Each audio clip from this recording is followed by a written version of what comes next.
Entonces, siguiendo todos estos puntos, pues llegamos precisamente hasta este último punto final, a ese depot, y este es el cuento que siempre decimos, ¿no?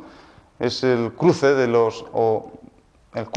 o donde se reúnen pues gran parte de los meridianos negativos, ¿no? Entonces, claro, parece ser que, no sé, si Dios no, nos ha puesto el brazo así para proteger este punto, o Dios ha puesto este punto, aprovechando para que podemos tener el brazo así, de tal manera que cuando, bueno, hay una pelea de boxeo, ¿no? O cuando, bueno, el que ha peleado, vemos en las películas que siempre nos ponemos de esta manera, ¿no? Casi siempre intentando, pues, proteger esta zona. ¿Por qué? Porque aquí, un golpe aquí, automáticamente, un golpe aquí, viene tal debilidad por todo este meridiano, digamos que el sistema nervioso, por hablar de una forma más familiar, sistema nervioso periférico o el cable de la luz ha sufrido un cortocircuito y automáticamente estas piernas empiezan a temblar y estamos en el suelo, ¿no? Si estamos hablando sobre boxeo, pues un boxeador cuando cae a esa lona, pues viene ese árbitro y le empieza a contar con los deditos y como llegue a un número muy determinado y pequeño, pues ha perdido el combate, ¿no? Es una cosa significativa, ¿no? Que quizá pues no lo han escuchado ustedes. Y otra cosa es que, bueno, pues imaginamos, hablando un poco sobre este punto, ¿no? Este cruce de los meridianos negativos, ¿no? Vamos a poner aquí. Hablando sobre otro tema, hablando como si fuéramos aquí o recordando a Félix Rodríguez de la Fuente, ¿no? Que en paz descanse. Cuando veíamos que un águila iba persiguiendo a ese conejo, a ese cervatillo o al bicho que sea, pues bueno, el animal cuando va corriendo, pues tiene que ir extendiendo pues, sus miembros superiores y los inferiores coordinando, ¿no? Entonces es precisamente cuando aprovecha ese águila, que creo que yo no conozco a ninguna tonta, cuando extiende precisamente para avanzar, extiende esas manos, esos miembros superiores, deja al descubierto esta parte, la parte de esta zona tan sumamente negativa y que corresponde a este punto de Po. Entonces el águila viene detrás y precisamente aprovechando su aleteo, digamos así, ¿no? Pues aprovecha también que la liebre o el bicho que sea extiende las manos para huir, para correr más deprisa, y con la punta de las alas golpea precisamente en esta zona, en esta zona y en esta, porque son bilaterales, ¿no? Entonces, automáticamente, esa liebre o esos animales con tracción trasera, la más importante, esto ya no funciona y, por tanto, ya vemos que enseguida está rodando, No es que la coja primeramente y se acabó la historia, bueno, puede ocurrir, ¿no? Pero primeramente es un golpe con la punta de las alas, una cosa sumamente positiva, las alas, la punta de las alas de las águilas me refiero, pues da en esa parte tan sumamente negativa del animal al que se quiere zampar, y eso ya no puede, la tracción trasera, digamos, ya está completamente desconectada. Y después ya, una vez que ha caído el bicho, pues ya coge con sus garras, por la reunión de estos meridianos positivos, ¿no? Entonces ya el animal, como diría el refrán, ¿no? ya se da por jorobado, ¿no? Bueno, eso es una simple anécdota, ¿no? Pues para intentar explicar, bueno, pues la significación o los toques de los distintos o la personalidad de los distintos puntos que muchas veces, aunque venga aquí cualquier problema, pues esta zona, pues en primer lugar ya nos indica una, bueno, pues o una sensación al acupuntor, Para el paciente es un síntoma, lógicamente, pero normalmente, aunque no siempre también es cierto, donde está, digamos, el problema, pues seguramente muy cerquita está la solución. Solamente es cuestión por eso estamos hablando de una cuestión holística, pues con el tema ese de la apendicitis, pues esta zona precisamente, estos puntos, aunque corresponde a ese meridiano de bazo, lógicamente, y esto me gustaría que quedara muy claro, todo lo que pasa, como veamos en aquel programa, no sé si lo habrán visto ustedes ya, cuando diseccionábamos un cadáver, esa relación entre meridiano y su correlativo al sistema nervioso periférico. Entonces, todo por donde pasa un meridiano, sea la estructura que quiera, anatómicamente hablando, va a ser gobernada precisamente por esa línea de fuerza o por esa línea de energía. Y este pinchazo, que es muy puntual, que mide aproximadamente pues, 1 milímetro, pues tiene que estar ahí punzado, tiene que ser estimulado de una manera u otra, o bien con moxibustión, o bien con picotazo de abeja, o con una aguja, o con otras muchas terapias, o meter un hilo de oro, o lo que tengamos que hacer en cada momento. Y precisamente esta zona, la que está por debajo en la profundidad, puede hacer su efecto a nivel local e incluso también su efecto a nivel general. Porque no hay que olvidar que dentro de todas estas funciones, pues también tenemos que tener en cuenta las características de cada uno de los puntos, cómo se llaman los puntos y qué zona anatómica gobiernan. Entonces ya decimos, desde esos hinchazones, unión carnada, esos cardenales, hasta, bueno, pues aquí hablamos ya de ese aparato de la ginecología, ¿no?, ambulante, que cada uno tiene, ese cruce de ese punto entre bazo, riñón e hígado. Entonces, en esa estación, ese cruce de esas tres carreteras, tan sumamente importantes, a este punto, cuando estaba estudiando, yo lo llamo el punto Zaragoza, ¿no? Punto Zaragoza porque está en el centro, entre Madrid, Barcelona y el norte, ¿no? Entonces, bueno, pues es un punto estratégico. Y ya como les contaba el profesor Cho, pues hay aquí 3 o 4 o 5 o 6 ginecólogos juntos, ¿no? Entonces, tocando esto, bueno, con otras muchas cosas, el aparato, o sobre todo esas disfunciones hormonales en la mujer, pues ya tenían pues bastante ganado, ¿no? Entonces, de ahí pues hasta la última parte, pues hay que tener en cuenta eso precisamente, amén de las funciones generales que podemos tener, ¿no? Entonces, cuando hablamos de esta diabetes, hombre, antes de llegar a unos grandes problemas, que hay un follón en ese páncreas endocrino, quizá, como decíamos, ese señor diabético, pues quizá llegó a eso. Bueno, en primer lugar hablábamos cuando hablamos de aquel arquetipo, aquella constitución tan típica de la inmensa mayoría de los diabéticos, primeramente, pues hablábamos de una persona obsesionada, una persona preocupada y de una persona, bueno, miedosa también al final, miedosa o demasiado pendiente de sí misma, ¿no?, de su salud. Entonces, en ese sentido, hablábamos que quizá se ha llegado por esto porque no hacía el toro, y esto quizá hacemos esta pequeña repetición también para explicar un poco, ¿no? El toro, en ese sentido, decíamos que, bueno, jamás comía carne. Yo no he visto a ningún toro que se coma la carne, y es otra cosa importante, que no tiene incisivos. No tiene incisivos en el maxilar superior, ojo. Entonces, a una persona diabética, hablando un poco de broma, quizás fuese bueno limarle los 4 incisivos que tiene, si le queda alguno, ¿no? Pero si tuviese los 4, pues limárselos. ¿Para qué?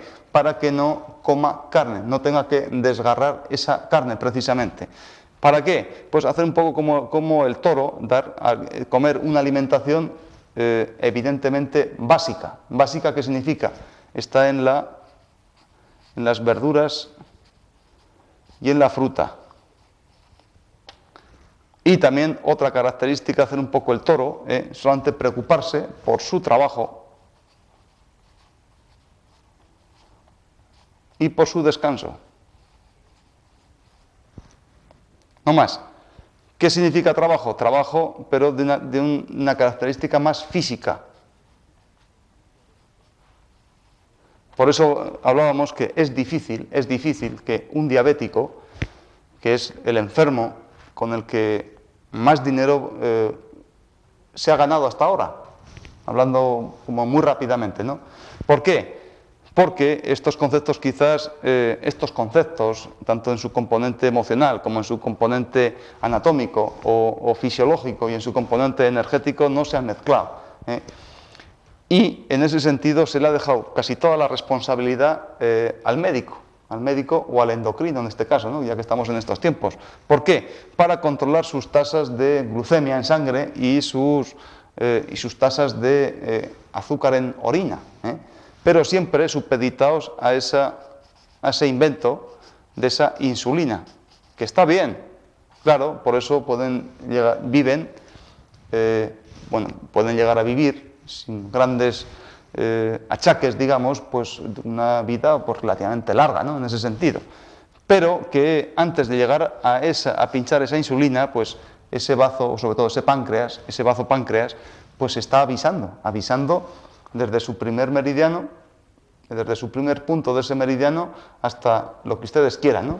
En su componente emocional, su forma de ser, cómo va cambiando, cómo se va haciendo. También tenemos que decir que es un auténtico chollo, un señor diabético, ¿no? Aparte por lo que costumbre, pero personalmente, pues como padre de familia, pues una persona muy obsesiva, un poco cargante, digo por los diabéticos que yo conozco, muy trabajadora, pues muy obsesionada, muy meticulosa, muy ordenada en muchísimos sentidos, pues sin grandes follones, podemos decir. Quiero decir que es una persona agradable, quiero decir que, como el refrán un poco, para mí no valgo y para mi suegra de vana, ¿no? En ese sentido, él no es capaz de cuidarse o tomar su decisión, siempre le gusta que se la tome su médico para controlar pues, esos niveles de insulina, todos los días pinchándose a ver cuándo bajo tantas unidades o si las subo, porque este mes esta semana he tenido las tasas que esa glucemia por la mañana estaba no sé qué, no sé cuántas, y luego no hago más que tengo 3 cruces de orina o de azúcar en la orina y así, ¿no? Quiero decir, pero él no es capaz de tomar esa decisión para ser lógicamente libre de esa insulina.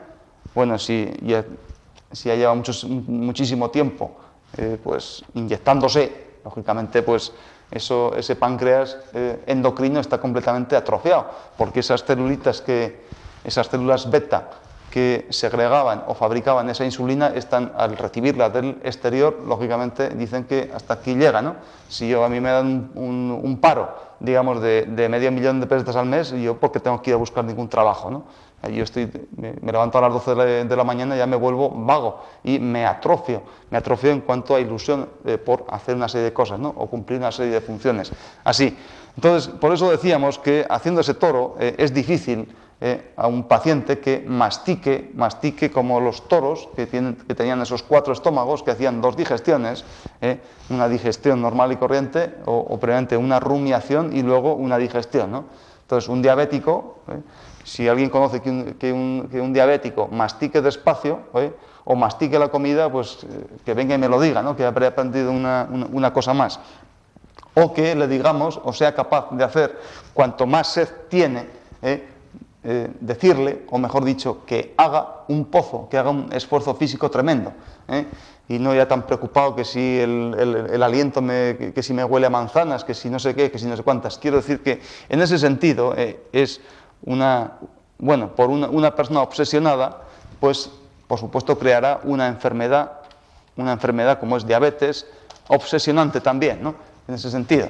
Entonces eso era importante, era por lo que decíamos, no vamos a decir que un paciente diabético es un toro, ni muchísimo menos, ¿no? Sino que cogiese un poco la imagen de ese toro, que no se preocupe si las proteínas de su cuerpo bajarán o subirán o se quedarán igual, sino porque eso no va a pasar absolutamente nada, porque que yo sepa y que ustedes sepan, la dieta de proteínas que tiene el toro, pues es prácticamente nula. Me refiero de carne y de pescados o de huevos o de queso o de leche.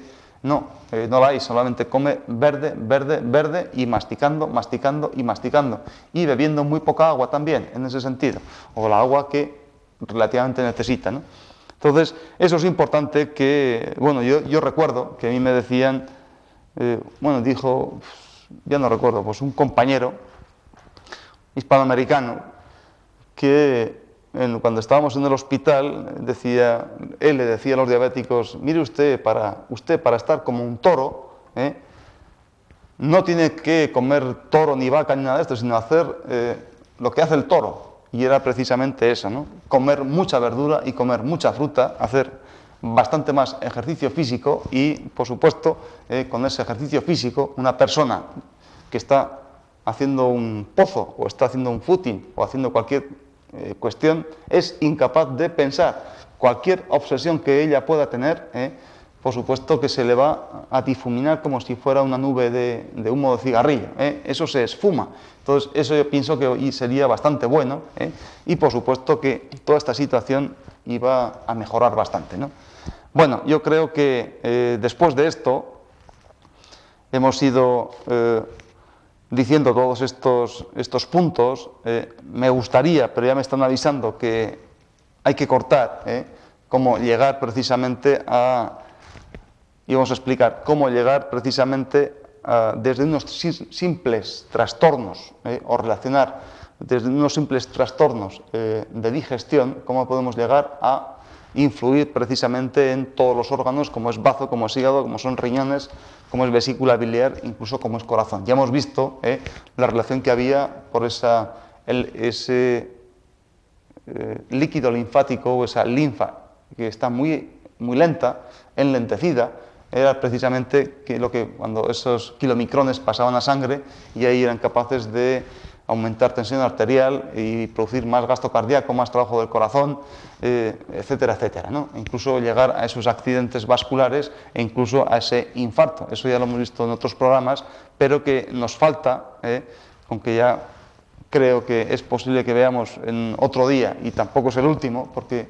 ya me están avisando que el tiempo apremia, para intentar relacionar, creo que un bazo o este spleen o esta carne inferior es tan sumamente importante y que, sin embargo, pues en nuestra cultura médica no le damos ningún tipo de importancia o no le damos la importancia que tiene realmente, con lo que en muchas enfermedades, y no vamos a repetirlo ya, pues eso se extirpa con una ligereza, digamos, que luego en el tiempo pues va a dar una serie de problemas, quizá por no haber, digamos, conglomerado todos estos conceptos juntos para así entender a primera vista o ese pequeño síntoma que da un paciente y luego pues no desarrollar con el paso del tiempo y quizá con tratamientos poco adecuados, pues o dejar al paciente más pachucho o hacerlo de una forma, hacerlo